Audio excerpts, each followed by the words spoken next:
my name's Eric, and one thing that you should know about me is that I'm a huge nerd. I collect information as a hobby, and I live up here in my head. So every day, constantly, I'm thinking about things, and I'm thinking about abstract concepts. It's just the way I am, and it's the way I've always been. When I was a kid, I was scared of going into the basement because I would imagine monsters in every dark shadow down there. And when my parents told me that I didn't need to be afraid, that it was all in my imagination, they said, just turn your imagination off. And I responded, I can't turn my imagination off. It's just the way I've always been. I'm constantly in my own head. That can be a distraction for me when it comes to prayers.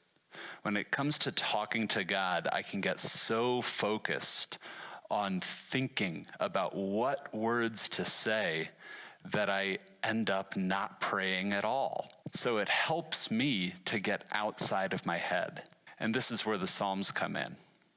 The Psalms have been a fantastic tool for me in learning how to pray and in praying regularly, because they help me get outside of my head.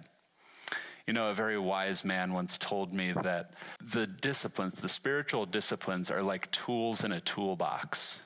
And you take them out and put them back into the toolbox depending on the need, depending on the job. So some disciplines are going to be useful in certain seasons of your life and not useful in other seasons of your life. Some disciplines will be useful almost always. It really depends on your situation, and it depends on who you are. Using the Psalms as my prayer book has been one of those disciplines, one of those tools that I keep coming back to over and over and over again, because they're always helpful in helping me get out of my head, because it's somebody else's words. I find it helpful to focus on somebody else's words rather than trying to compose my own prayers and use my own words. To use the Psalms as a prayer book, I like to sit down someplace where it's quiet and open up my Bible to the book of Psalms and just start reading one of the Psalms.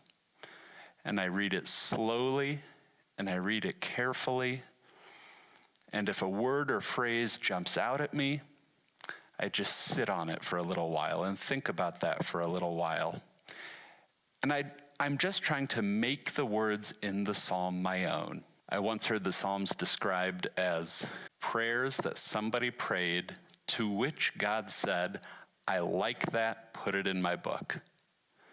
So I can be confident that when I'm praying the prayers, or when I'm praying the Psalms, I'm praying a good prayer. I'm praying an approved prayer. I'm praying something that God liked, and that's something that God will like me to pray. So I don't have to worry about carefully composing my prayer. I just use somebody else's words and try to enter those words. When you're praying through the Psalms, it's okay to personalize them. One hang-up that I've encountered is that when you're reading through the Psalms will talk about your enemies an awful lot. I don't really have many enemies. I don't have anybody that's out to get me.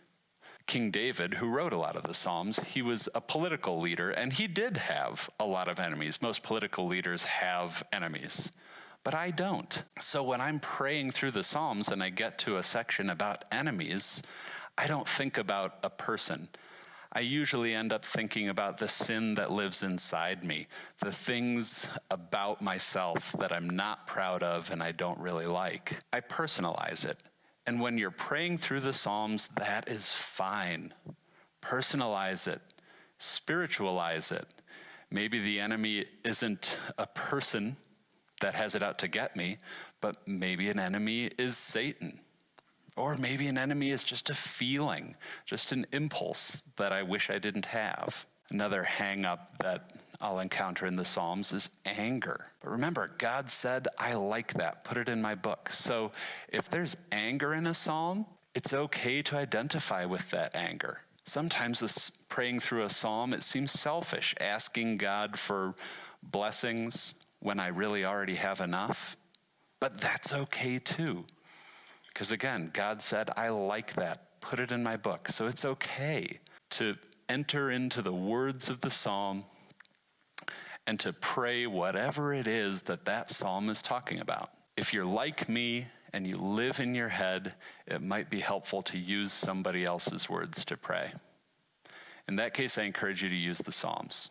If you're not like me and you don't live in your head, it might not be something useful for you, and that's fine too. The spiritual disciplines are tools in a toolbox. Use the tools that are most helpful to you.